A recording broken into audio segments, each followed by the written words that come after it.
Hi, guys. Thank you for joining us in another episode of our podcast. Today, here with me is our legal counsel, Luka Planinc, and he's going to talk a bit more about all legal things surrounding our company. Hi, Luka. Thank you for joining me on this short talk, we hope, right? Hi, Danira. It's a pleasure to be here with you. Thank you. So lately there has been a lot of talk about legal things, and as a company that works in crypto business, but we also have digital payments and card payments, I guess we have a way bigger spectrum of legal things that we need to comply with compared to other companies. So I first wanted to see what is your take on that, because I think that the industry that we are in is quite challenging at this moment. Yes, that is correct. So one of the things that we do differently than other crypto companies is that we are, not all other crypto companies, but many of them, is we are combining this old fiat world together with crypto world, right? And crypto world in a way is not really that well regulated, which could be a good thing, but it could obviously could also be a bad thing. Meaning that anyone can more or less do whatever they want and they're free to do so, and just finding the best opportunities that are out there for them. On the other hand, if you have regulation, there's more clarity, it's safer for the consumers and users of the services, but it also presents a significant burden on the company. And we are combining those two. This is relatively unique as well. And that is why this is actually an issue. I mean, this is actually why we do have a legal department that many other companies, even crypto companies, might not need it. But just because we are in between of those two worlds, we need to make sure that everything is as it needs to be, just because otherwise we wouldn't be able to act in it. We wouldn't be able to provide the service that we are providing. And that is why it's much more complicated than some people might think in a first glance. Yeah. So MiCA regulation is coming out, and I wanted to see a few things with you regarding MiCA regulation. First, I wanted to know what it brings to the table, because I know that there's a lot of great new things coming up. The second thing is I wanted to see how does it impact us as a company, and then we can move on to the third thing after we finish these two. MiCA regulation, markets in crypto assets regulation, as it is known, it's a pretty big thing right now. Regulation, as I mentioned before, could mean a good thing, could mean a bad thing. I mean, I generally think it's a good thing also, because if something is not regulated, either it will be on the long term or it will have problems on the long term. So this markets in crypto asset regulation, it just passed in the European Parliament just a bit more than an hour ago. Yeah, because we're filming this in advance. We are. So I would say last week it passed. Okay, it passed last week. But regardless of that, there's a vast majority behind it. And it's a pretty significant legal act, because it's the largest comprehensive crypto-related legislation that is out there in any of a major jurisdiction, if we can call European Union as a jurisdiction. So this is probably the most important crypto legislation that it's been enacted in the history up until now. There is none such a big organization or confederation of states as European Union that would have such a comprehensive legislation. I'm not saying here that it's either great or bad, but it's there. Yeah. And compared to the current state, so currently each country is individually building some legislations and rules, and in European Union now there's going to be a unique legislation that has to be applicable for all of the countries, right? Yes, that is correct. So currently the crypto is mostly or only regulated from the AML, so anti-money laundering perspective. And this is European-wide. There was a directive, AML directive, that introduced crypto into the system.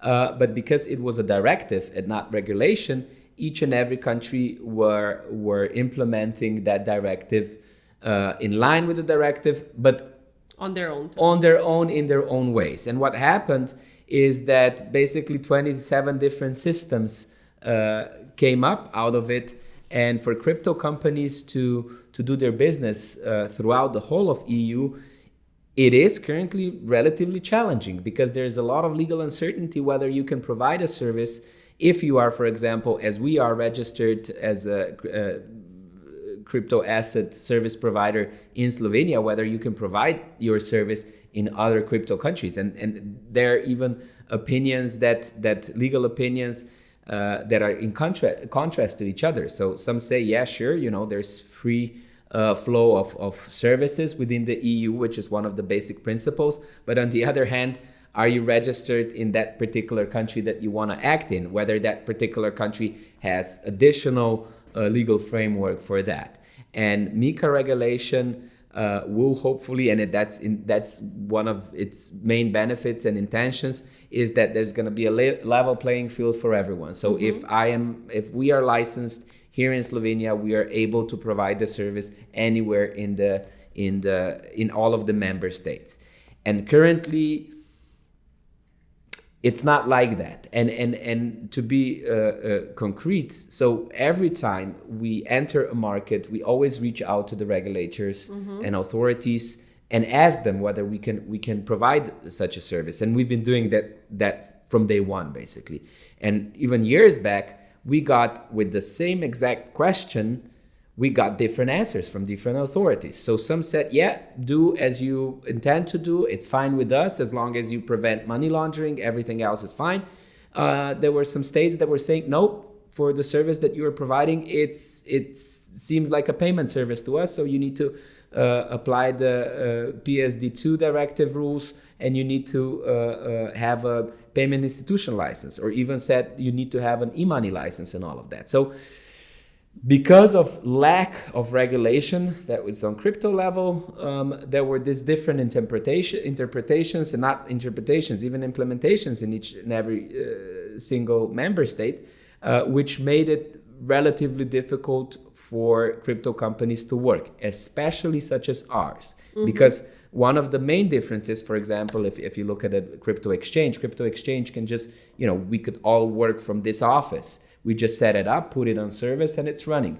On the other hand, what we do, we approach merchants. Our services are provided at the point of sale. Physical locations, yeah. Physical locations, either in Slovenia, in Austria, Germany, El Salvador, Switzerland, doesn't matter, but it's there. So meaning that we come to the customers there, namely merchants. On the other hand, with the exchange, all the customers come to the exchange, to their service, and their service might be based in Ljubljana, and in Ljubljana everything is fine. And somebody from Germany or US could come to a crypto exchange and just open an account or start trading. For us, it's different, and that's why there are plenty more other reasons, but that is also one of the reasons why our business, from the regulatory perspective, is way more complicated than others. Yeah, and this regulation will bring a lot of clarity too. So it's a good thing for us, actually. For us, my opinion, at least on the short run, it's good for us because, again, it's going to provide a level playing field for everyone. So we obviously expect to apply for the license as soon as it will be possible, probably in 18 months from now, and passport it throughout all the member states. And not only that, it will bring us credibility also abroad, where we'll be able to say, and we are already facing those questions from entities from abroad, are you registered or licensed in your home country? And with that, we will be. So from that perspective, this will be good. Great. For us. And what would be, can we pinpoint some interesting facts about this new law that we can share here, and especially that you find interesting and maybe good? Yeah, of course. I mean, just so we clear, as a short introduction, what this MiCA regulation is regulating is the issuers of tokens. On one hand, namely asset-based or e-money tokens, which is kind of two groups that are joined together, and on all other tokens. So the issuers of that. And then on the other hand, you have, they call them CASPs, so crypto asset service providers, where there is that license that you need to obtain in order to provide the service that they listed in the regulation. So what happened there is that, ICOs, that was this craze in 2016, 17, 18, when everyone was just issuing tokens. Now it will be more difficult to do so. One of the most important implications of that is that there will be civil liability for everything that is written in the white paper. Firstly, regulation states what needs to be in the white paper, and then secondly, there is a civil liability of the management team and the company for whatever is stated in there. One of the interesting things that I also found there is that, for example, all of the credit institutions that you have in the EU right now, banks, for example, all of them will basically have their license, their crypto license already with their banking license. So they will be able to enter the market if they wish to do so. If their risk appetite will be applicable there, they will be able to enter the market. So it made that slightly simpler. But especially, I think these rules, it will definitely cut out a lot of bad faith players. But on the other hand, it will also cut out a lot of smaller companies, because this compliance cost will go through the roof, and it will be much more difficult for smaller companies, small group of people to innovate without having financial backing. So obviously there are negative sides to that as well. There are particularities in the wording of the regulation as well, and there's a bunch of that, but I think it's better we have it than not, and it was just a question of time when this should happen.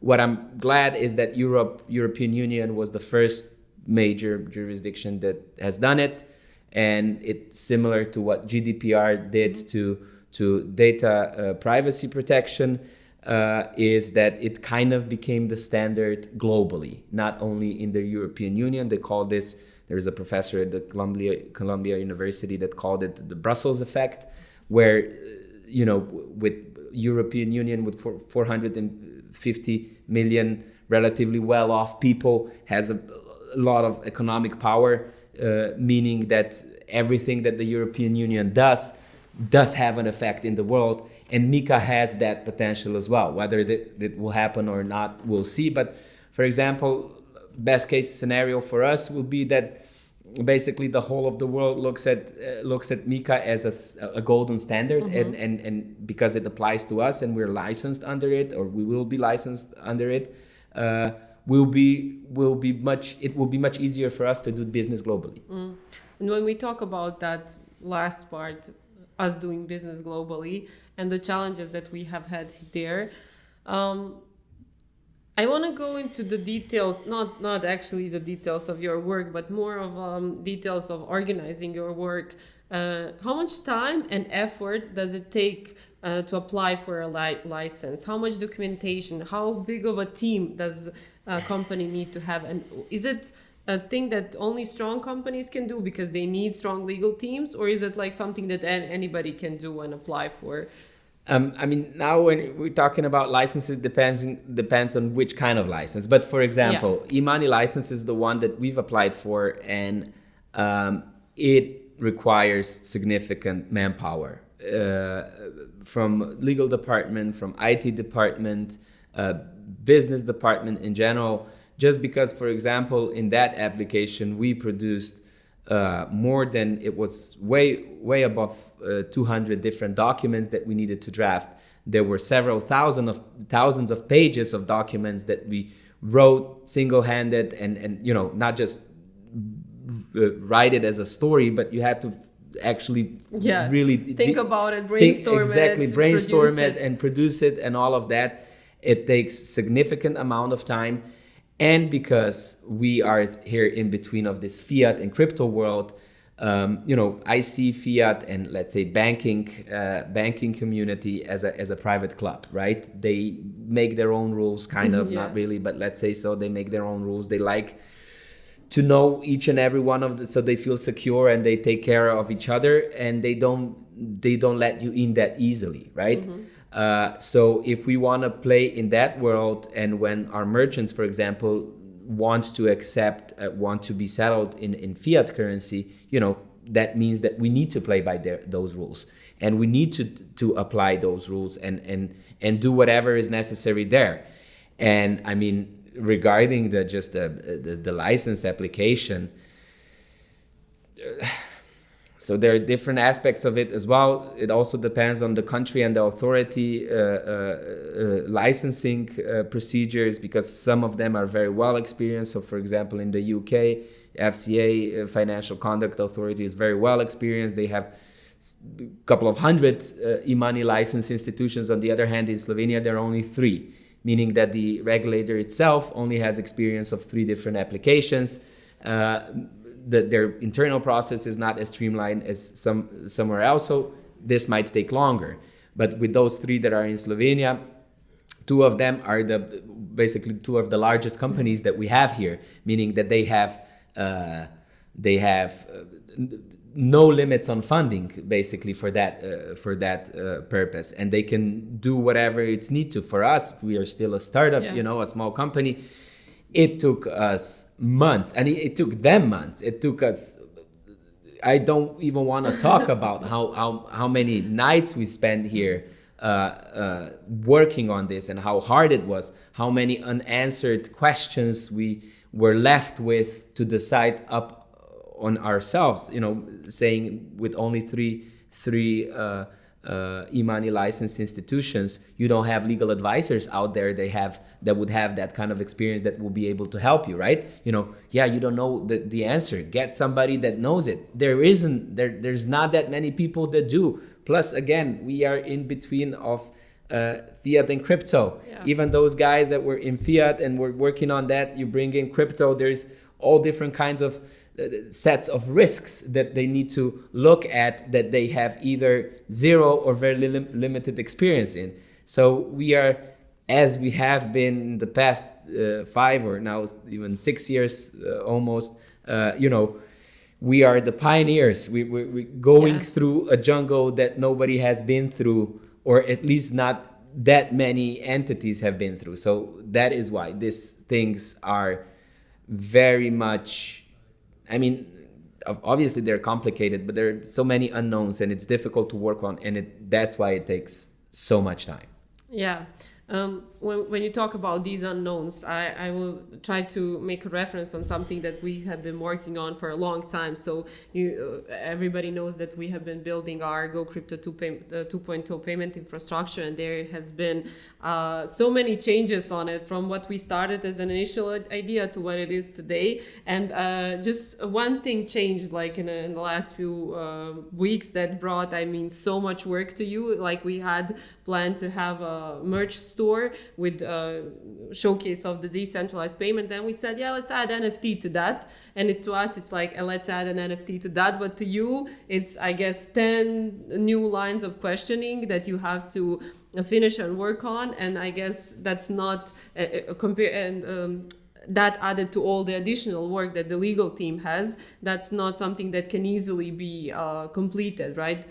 Exactly. And even when those questions come up, it's not that, okay, let's sit here for an hour and figure those answers. Yeah, because nobody has them. Nobody has did them. It before. Exactly. Nobody did it in that way before. So we need to figure it out. And even if first of all, we need to understand what the question is. Yeah. This is step number 1, which is sometimes even difficult. And then once we understand it, we need to figure it out. And, lots of times you can't just, because there's no sources that you can go to and just read about it and then, okay, then we'll do it that way. No, you really need to think about it. You need to sleep over it, and you need to discuss with your colleagues, maybe again get some other legal advisors, maybe even abroad, to ask them what they think.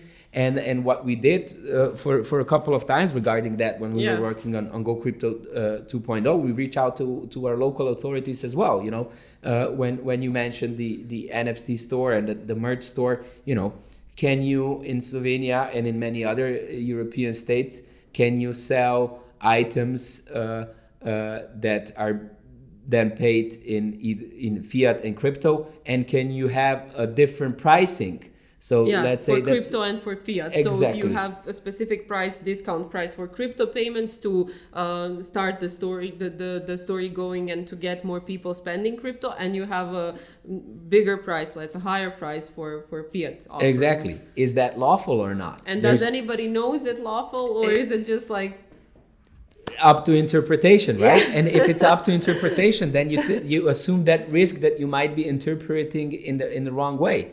So we reach out to the authorities to ask them.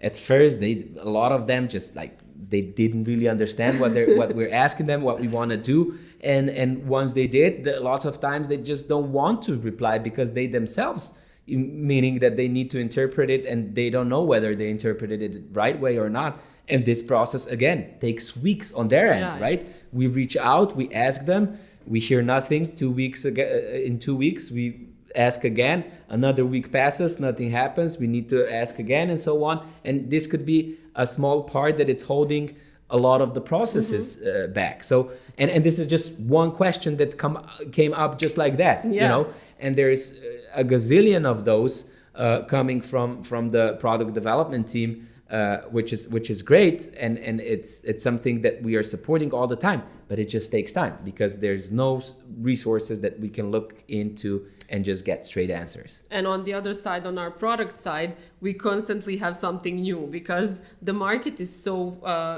fast growing and changing that we have to adapt to it quickly. And even if we have something set in stone, we might change it because the market has changed, and then it goes to you, and then you have to research it, and you don't have the exact speaking party to research it, and that's why it's all a circular thing. Exactly. I mean, and on the other hand, one could say like, why do you even care, right? Why do you even bother? Just do it, and whatever happens.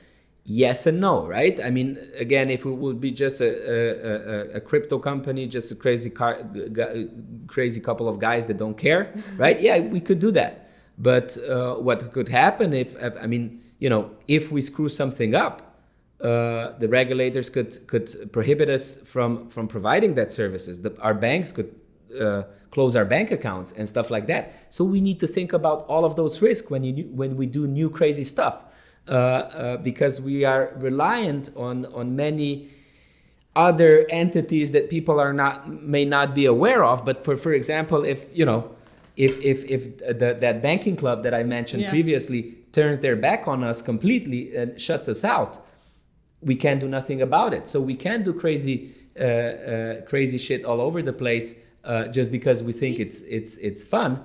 But we need to always think of what does that mean for our business in general. How will our business partners look at it and look at us? Are we still going to maintain the credibility that we worked so hard to obtain? So that's why, again, some people would think like, just do it. Others do it. You do it as well. Yes, on the short run, that usually works. But we are playing the long-term game, and we want to still be around and not just vanish because we screwed something up. Yeah. And that's the reason why we are here for such a long time, because we always had instructions and guidance from Luka, who guided us through this process to stay on the legal and safe side, and we always did. And thank you for that, Luka, and thank you for your time and the talk today. I'm sure that a lot of valuable information has been shared for our community and our partners. I hope so, we do this again soon. Yeah, thank you very much, Danita, for your time. Thank you, everyone. And thank you guys for listening in. We're gonna film something very soon and get it out again to you. Have an amazing day and amazing week. Bye. Bye.